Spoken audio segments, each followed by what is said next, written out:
So, also when we were in Williamsburg, we got to hear about so many people. George Mason was phenomenal. George Mason was on the second to the last day before they sent the Constitution out for ratification. He says, "We have a problem. This only allows Congress to propose amendments. And should we suppose that if the federal government were to get out of control, as we must just suppose that it would, should we suppose that they would propose amendments to curb their own power? We can't suppose that that's the case." And he proposed the option for the states, on two-thirds application of states, to propose an amendment that, if ratified, would be valid as an amendment to the Constitution. It was ratified without discussion, without debate, ratified unanimously. George Mason, 1 month before the Declaration of Independence, George Mason was the author of the Virginia Declaration of Rights. And in the Virginia Declaration of Rights, George Mason put something in there that is in, I would guess, most of our constitutions. It's Article 1, Section 27 of the Utah Constitution. Brenda, I know it's in the Arizona Constitution. It's likely in most of your constitutions. And George Mason penned this. It's attributed to almost all of them. All of the founders liked it so well, they all said it repeatedly, right?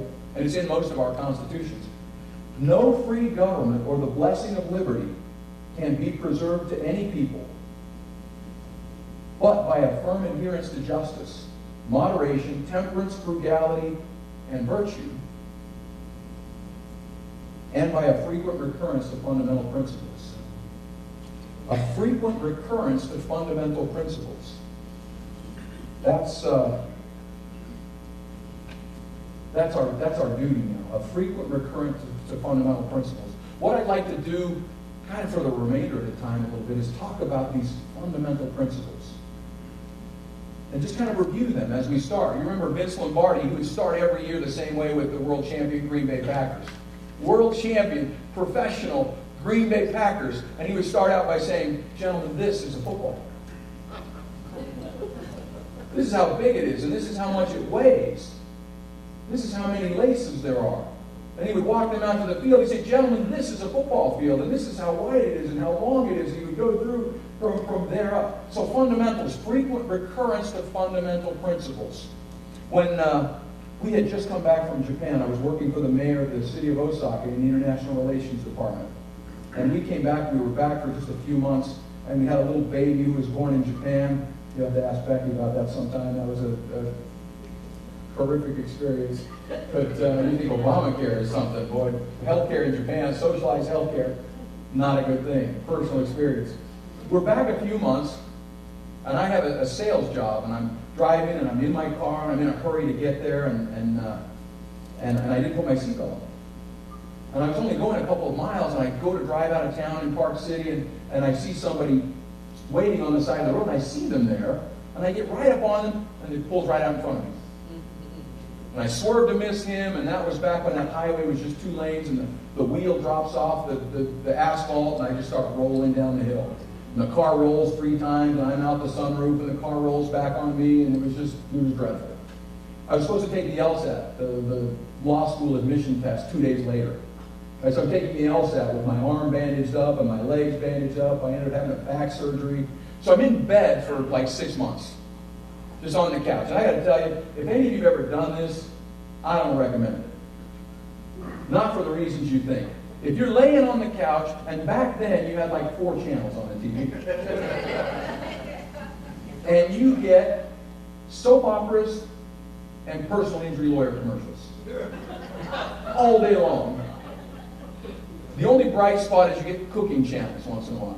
You know, they don't have cooking channels, but you get the cooking people on the news shows, right?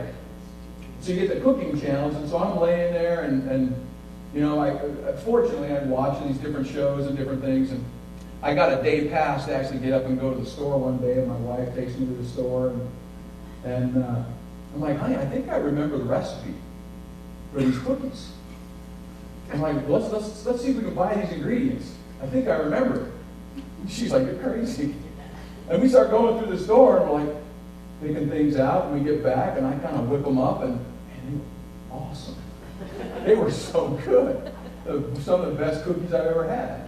But the recipe was critical, right?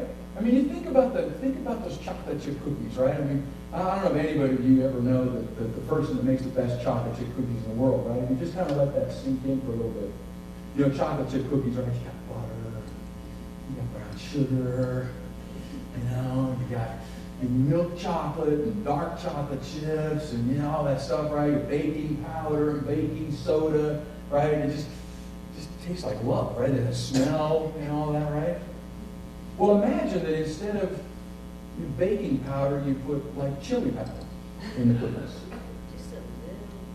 You know? And instead of chocolate chips, you just throw dirt clods in there. Right? I mean, it's still going to look like a cookie. It'll have the form of a cookie, right? But it's probably not going to taste like love, right? You're going to miss that mark probably by a lot. The recipe matters. The recipe matters, right? Now, we in America are fortunate. We have the greatest recipe that was ever devised for governing ourselves. Yeah. Divinely inspired recipe. The founders said, for governing ourselves. Now, the recipe comes from the Declaration. If you've got your Constitution, your Declaration with you, you can follow along. Declaration of Independence, a couple of short sentences, gives us the recipe to follow for peace and prosperity. Very simple. Frequent recurrence of fundamental principles. Very simple. We hold these truths to be self-evident. That all men are created equal, endowed by their Creator with certain unalienable rights. Among these are life, liberty, pursuit of happiness. Pursuit of happiness, they describe repeatedly, is property and the right to determine our own destiny, to govern ourselves. Property and my ability to do what I want with my property, to pursue the good life as I see it. Pursuit of happiness, right? To secure these rights, governments are instituted among men. Why do we have government? To secure these rights. Governments, plural. To secure these rights, governments are instituted among men, deriving their just powers from the Senate of the governed. Who's that? That's us, right?